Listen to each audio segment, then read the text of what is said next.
Bienvenue sur Top Invest, la chaîne des top d'investissement. Ici, on parle essentiellement d'entreprises de qualité. Avons-nous une opportunité d'investissement sur Public Storage? C'est la question à laquelle on va essayer de répondre en se basant sur les états financiers de la compagnie. Je rappelle que ceci représente uniquement mon point de vue et non un conseil d'investissement. Et comme d'habitude, je me réserve le droit de me tromper. Donc, Public Storage ici, on en a déjà parlé plusieurs fois. On va aller très rapidement. Donc, c'est voilà. Techniquement, c'est un type de rate où la croissance est de plus en plus élevée, mais n'oubliez pas que dans ce type de rate, si les barrières à l'entrée sont très peu élevées, d'accord, donc tout le monde peut avoir un entrepôt ici, le diviser en plusieurs parties et avoir ici des self-storage. Donc, il y aura beaucoup de consolidation dans ce secteur d'activité ici. Donc, ça représente quoi ici aujourd'hui? Le marché paie en date d'aujourd'hui combien de fois pour les self-storage? C'est combien? Self-storage ici, c'est 5.81. Donc, un cap rate de 5.81 ici. En moyenne, sur le marché ici, le private market ici, on est à peu près à 5.28. Donc, les cap rates sont moins élevés, c'est-à-dire que les biens immobiliers coûtent plus cher sur le marché privé ici, donc qui pourrait donner également une assez bonne information. Donc on est presque aux alentours ici de 20 fois les bénéfices par là. Donc voilà, si on est trop exigeant, on mettra ici à peu près 17 fois les bénéfices, qui représentent à peu près un cap rate aux alentours ici de 6 points, en dessus de 6% par là. Ok, donc on prendra 17 fois les bénéfices. Donc ici, en date d'aujourd'hui, comme vous pouvez le remarquer, c'est pas exclu qu'une société d'entreprise se négocie entre 17 et 20 fois les bénéfices. Si je prends 20 fois les bénéfices, c'est vraiment la borne supérieure. Donc, je suis vraiment assez gentil ici. OK?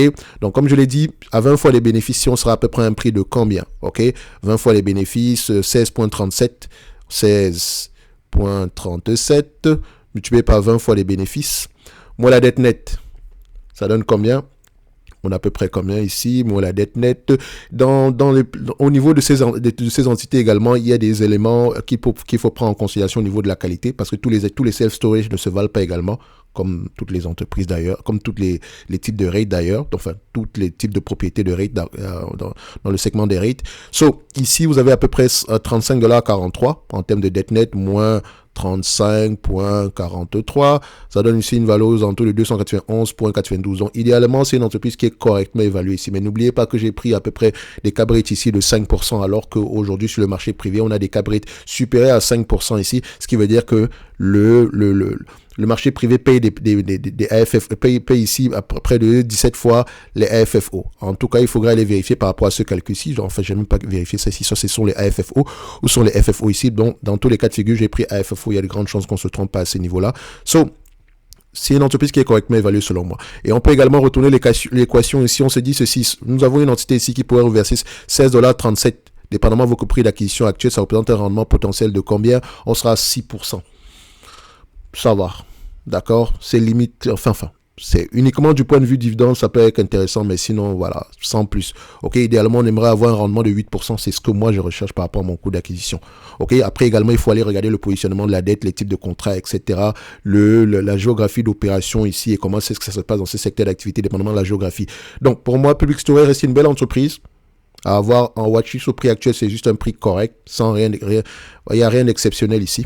Ok, ce n'est que mon avis, hein. Maintenant, dépendamment de vos sensibilités, ici, vous pouvez choisir de le prendre parce que vous regardez le dividende. Le dividende, il est safe. Il y a de grandes chances qu'ils arrivent à le payer ici. Mais attention, ça dépend ici du positionnement de la dette. Et ici, vous ne pouvez pas le voir. OK?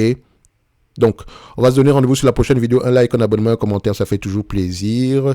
N'oubliez pas, en lien dans la description de la vidéo, vous avez la top newsletter où on a partagé dernièrement ici une analyse sectorielle sur le segment des rates. OK? Histoire d'avoir à peu près un avis général de comment est-ce que ça se passe à ce niveau-là. OK? En tout cas, on va se donner rendez-vous sur la prochaine vidéo. Merci.